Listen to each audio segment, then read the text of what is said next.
പിന്നെ ഒരു സംശയം, ഇപ്പോൾ നമ്മൾ ഒരു പ്രൊഡക്റ്റ് ഫ്രീ ആയിട്ടൊരു കസ്റ്റമറിന് കൊടുക്കുകയെന്നുണ്ടെങ്കിൽ അവരെ കയ്യിൽ നിന്ന് GST കളക്ട് ചെയ്യേണ്ട ആവശ്യമുണ്ടോ? അല്ലെങ്കിൽ നമ്മളിത് നമ്മുടെ സെയിലായിട്ട് റിപ്പോർട്ട് ചെയ്തിട്ട് നമ്മുടെ പോക്കറ്റിൽ നിന്ന് തന്നെ അതിൻ്റെ GST എടുത്തിട്ട് ഗവൺമെൻറ്റിലോട്ട് അടയ്ക്കേണ്ട ആവശ്യമുണ്ടോ? സ്വാഭാവികമായിട്ടും ചില സംശയങ്ങളൊക്കെ നമ്മുടെ മനസ്സിലൂടെ ഇങ്ങനെ പോകുന്നുണ്ടാവും. നമ്മൾ മനസ്സിലാക്കേണ്ടത്, ഇപ്പോൾ ഒരു പ്രൊഡക്റ്റ് നമ്മൾ ഫ്രീ ആയിട്ട് കൊടുത്തു കഴിഞ്ഞാൽ കസ്റ്റമർ ഒന്നും നമുക്ക് തരുന്നില്ല, കൺസിഡറേഷൻ ഒന്നുമില്ല. കൺസിഡറേഷൻ ഇല്ലെങ്കിൽ അത് സപ്ലൈ അല്ലാത്തതിൻ്റെ മുകളിൽ GST ഇല്ല. പക്ഷേ ഇവിടെ പല ആളുകളും മനസ്സിലാകാതെ പോകുന്നത്, അല്ലെങ്കിൽ ഡേ ടു ഡേ ബിസിനസ്സിലൊക്കെ എല്ലാവരും മിസ്അണ്ടർസ്റ്റാൻഡ് ചെയ്യുന്ന ഒരു കാര്യം, ഇവിടെ മറ്റു കോംപ്ലയിൻസ് ഒന്നും ഇല്ല എന്നുള്ളതാണ്. പക്ഷേ ഇവിടെ വളരെ ഗൗരവമായിട്ട് ശ്രദ്ധിക്കേണ്ട ഒരു കാര്യമുണ്ട്. നമ്മളങ്ങനെ ഫ്രീ ആയിട്ട് ഒരു പ്രൊഡക്റ്റ് നമ്മൾ മറ്റൊരാൾക്ക് വിൽക്കുകയാണെന്നുണ്ടെങ്കിൽ അതിന്റെ ITC നമ്മൾ റിവേഴ്സ് ചെയ്യണം. Okay, let's take an example. Just look at here. ഇവിടെ ഹോൾസെയിലേഴ്സിന്റെ കയ്യിൽ നിന്ന് കുറച്ച് പ്രൊഡക്റ്റുകൾ വാങ്ങിയിട്ടാണ് ABC കമ്പനി കസ്റ്റമറിന് വിൽക്കുന്നത്. ഇപ്പോൾ 1 ലക്ഷം, അതുപോലെ അതിന് മുകളിൽ GST 18,000 കൊടുത്തിട്ടാണ് ABC കമ്പനി ഹോൾസെയിലേഴ്സിന്റെ കയ്യിൽ നിന്ന് പർച്ചേസ് ചെയ്തത്.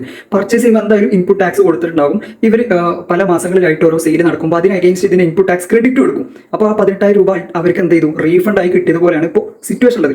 ഇനി ഫർദർ ABC കമ്പനി അതൊരു കസ്റ്റമറിന് ഫ്രീ ആയിട്ട് കൊടുക്കുകയാണ് എന്നുണ്ടെങ്കിൽ ഇവിടെ ഇപ്പോൾ ആക്ച്വലി എന്താ സംഭവിച്ചത്, ഒന്ന് ടാക്സ് ഫ്രീ ആയിട്ട് ഈ 18,000 രൂപ കൊടുത്തിട്ടുള്ള പ്രൊഡക്റ്റ് ടാക്സ് ഫ്രീ ആയിട്ട്, ഒന്നും ടാക്സ് ഇല്ലാതെ ABC കമ്പനിക്ക് കിട്ടിയില്ലേ. കാരണം കൊടുത്ത ടാക്സ് മറ്റൊരു സെയിൽ നടന്നപ്പോൾ അതിലൂടെ ഈ ഒരു GST എമൗണ്ട് വലിച്ചിട്ടുണ്ട്, അതായത് റീഫണ്ട് എടുത്തിട്ടുണ്ട്. അപ്പോൾ ടാക്സ് ഫ്രീ ആയിട്ടാണ് ABC കമ്പനിയുടെ കയ്യിൽ ഈ പ്രൊഡക്റ്റ് ഉള്ളത്.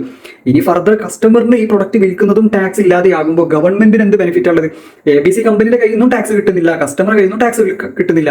അപ്പോൾ ഗവൺമെന്റിന് അൾട്ടിമേറ്റ്ലി ഇത് നഷ്ടമാണ് വരുന്നത്. അതുകൊണ്ടാണ് ഗവൺമെന്റ് പറയുന്നത്, നമ്മളൊരു പ്രൊഡക്റ്റ് ഫ്രീ ആയിട്ട് ഒരാൾക്ക് വിൽക്കാന്നുണ്ടെങ്കിൽ ആ പ്രൊഡക്റ്റ് വാങ്ങാൻ നേരത്ത് വല്ല ITC കൊടുത്തിട്ടുണ്ടെങ്കിൽ that should be repay to the government. അത് ഗവൺമെന്റിലോട്ട് തന്നെ തിരിച്ച് പേ ചെയ്യണം, അല്ലെങ്കിൽ എന്ത് ചെയ്യണം, ആ ഒരു ITC നമ്മൾ റിവേഴ്സ് ചെയ്യണം. അപ്പോൾ പല കച്ചവടക്കാരും മറന്നു പോകുന്ന ഒരു സംഭവമാണ്, ഫ്രീ ആയിട്ട് ഒരു പ്രൊഡക്റ്റ് കൊടുത്താൽ അവിടെ GST ഒന്നും വാങ്ങേണ്ട, ഒക്കെ ശരിയാണ്.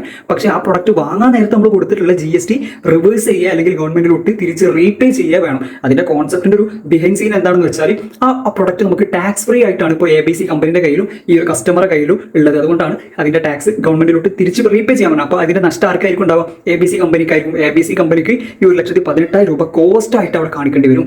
ക്ലിയർ അല്ലേ?